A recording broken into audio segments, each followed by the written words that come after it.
అందరికీ నమస్తే అండి. ఇది చిన్న పిల్లల చదువుకి సంబంధించి ఒక టాపిక్ చెప్పుకుందాం. అది ఏంటంటే చెప్పే పద్ధతి తెలియాలి. బిఫోర్ అంటే ముందు, ఆఫ్టర్ అంటే తర్వాత. ఇప్పుడు చెప్పు చింటూ 47 తర్వాత ఏమొస్తుంది అంటూ యూకేజీ చదువుతున్న పిల్లాడితో హోంవర్క్ చేయిస్తున్నాడు నాన్న. 48 అన్నాడు చింటూ.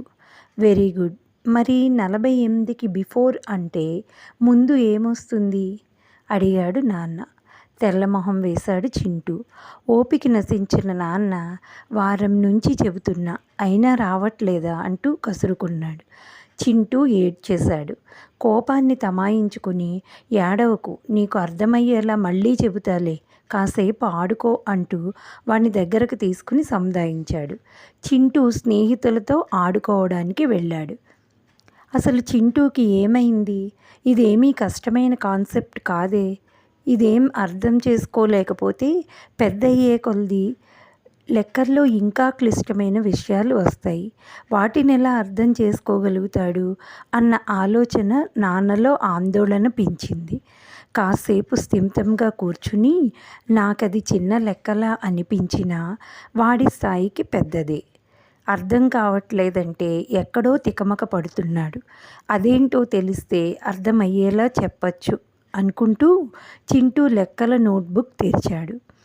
అందులో 1 నుంచి 100 వరకు అంకెలను నిలువు వరుసల్లో ఒక్కో వరుసలో 10 చొప్పున రాయించారు. అది చూశాక సమస్య ఏంటో నాన్నకు అర్థమైంది. పైనుంచి కిందకి వరుసలో రాసినప్పుడు ఒక అంకెకి పైన కింద ఉంటాయి, కానీ ముందు వెనక ఉండవు. అందుకే అర్థం చేసుకోలేకపోతున్నాడు అనిపించింది నాన్నకి. చింటూ ఆట నుంచి వచ్చేలోగా ఒక చార్ట్ మీద 100 వరకు నెంబర్స్ అడ్డంగా 10 వరుసల్లో రాసి గోడకు అంటించాడు. చింటూ రాగానే అది చూపిస్తూ ఒక నెంబర్కి ముందు తర్వాత ఉండే నెంబర్స్ చెప్పడం ఎలాగో నేర్పించాడు. అప్పుడు చింటూ తేలిగ్గా చెప్పగలిగాడు. ఇలా వరుసగా 2 రోజులు చేసేసరికి 3వ రోజు చార్ట్ అవసరం లేకుండానే చింటూ ఏదడిగినా చకచకా చెప్పేశాడు. అలాగే 18, 23లలో ఏది పెద్ద అంకె అని పిల్లలకి చెప్పేటప్పుడు 18 తర్వాత 23 వస్తుంది కాబట్టి అదే పెద్దది అంటే పిల్లలకు ఒక పట్టాన అర్థం అవ్వదు. అదే కుడి చేతిలో 18 చాక్లెట్లు ఉన్నాయి, ఎడమ చేతిలో 23 ఉన్నాయి.